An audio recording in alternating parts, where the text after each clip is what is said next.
casa mal assombrada em Belém. Eu pedi para ele compartilhar essa experiência aqui com vocês. Ele topou e daqui a pouco ele vai entrar para dividir com a gente aqui o que é que ele viveu nessa casa mal assombrada. O meu segundo livro, ele trata justamente de casas mal assombradas de Belém. Vocês não fazem ideia quantos lugares mal assombrados existem na capital paraense. Entre prédios históricos, prédios residenciais, nem sempre antigas. E aqui nesse livro, que é esse aqui, que está no meio, é um livro de bolso, o Casas Mal Assombradas, eu tenho 7 histórias baseadas em relatos reais, de pessoas que afirmam terem morado em casas mal assombradas. A história do Alan não está aqui, ele vai contar pra gente daqui a pouco. Claro, antes dele entrar na live, eu te peço que deixe teu like, comente, marque teu amigo, para ver se a gente sobe um pouco essa live aqui. E na nossa live, me escuta, é legal? Perfeito, perfeito. Eu tô te ouvindo bem também. Alan estava contando um pouco aqui, rapidamente, né, da tua história para a galera, mas claro, eu quero que tu contes para o pessoal como tu me contaste. O que foi que aconteceu? Contei desde o início, quando tu tivesse essa experiência. Foi uma ou 2 casas mal assombradas que tu morasse em Belém? Foram 2, na verdade. Foram 2. Primeiro eu me mudei para a Cidade Velha, e era uma casa bem antiga, tudo muito colonial, assim, até banheira tinha. O banheiro do quarto que eu residia era todo rosa. E aí, os azulejos eram muito, muito antigos, era tudo muito antigo. Porém, no quarto que era para eu ficar da casa, onde a gente alugou, não ficava ninguém, porque a história era que tinha morrido um cara esfaqueado no quarto. E ninguém queria dormir no quarto, e era muito sinistro o quarto de verdade. Entrei uma vez só para ver como era e não dormi lá. Era impossível de dormir lá porque era muito sinistro. E aí, até então, a gente via vultos, as portas batiam, mas tudo isso aí, muito normal lá, diziam eles, né?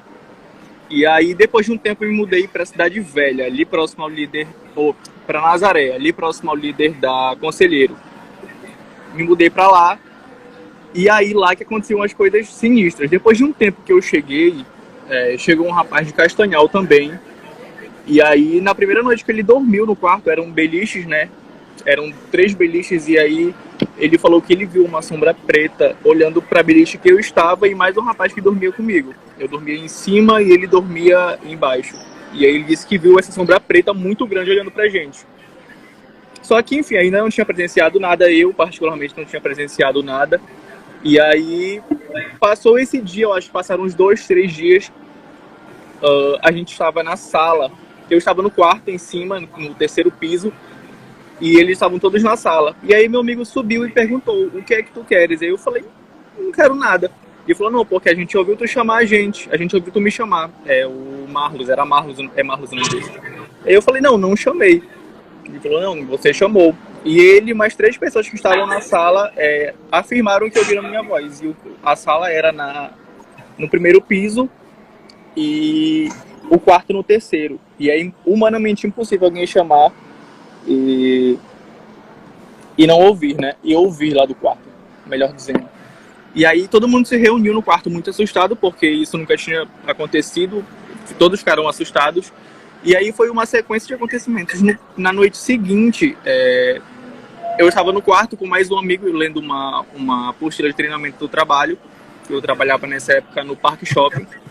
E aí, do nada, um copo e um prato espatifaram no chão, na cozinha do 1º piso. Do nada, espatifou-se e todo mundo foi para lá para ver o que era, mas nada era, não tinha ninguém. Todo mundo que estava no 1º piso estava na sala, e os quartos, quem tinha que estar no quarto estava, e não tinha ninguém na cozinha, absolutamente ninguém.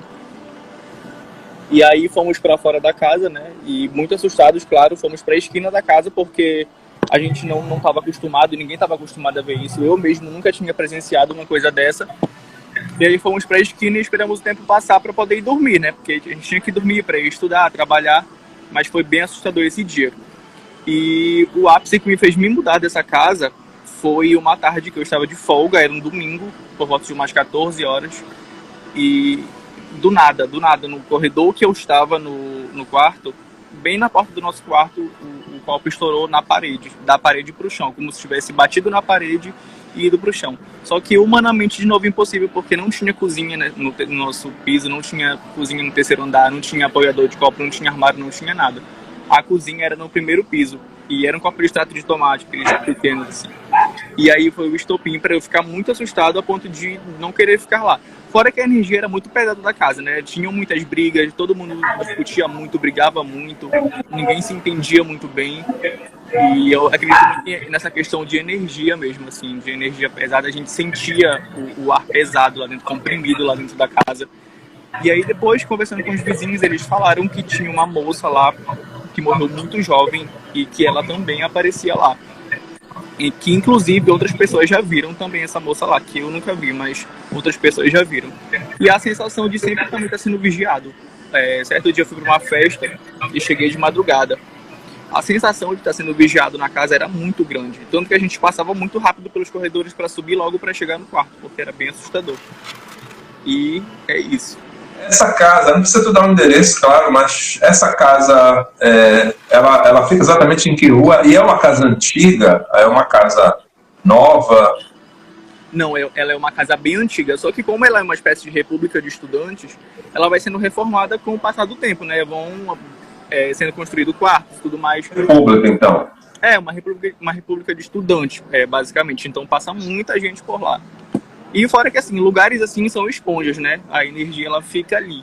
E também tem a história que eu te contei, né? Do rapaz que morava na casa bem antes de eu entrar na casa. E ele teve que ser tirado pela polícia de lá, porque uma força tomou ele que ninguém conseguia segurar. Viram que tava tendo uma confraternização nessa casa, lá nessa república.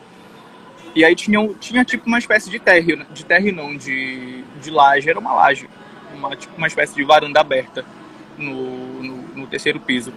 E aí era onde aconteciam as reuniões, né, as confraternizações, e aí certo dia eles estavam confraternizando lá, e esse menino bebeu, e do nada uma força tomou ele, que ninguém conseguia segurar, ninguém conseguia nada, e ele mudou a voz dele, as pessoas disseram, né, ele dizia que ia matar todo mundo da casa, e ninguém conseguia segurar ele, e aí foi preciso a polícia ir na casa para poder tirar ele de lá.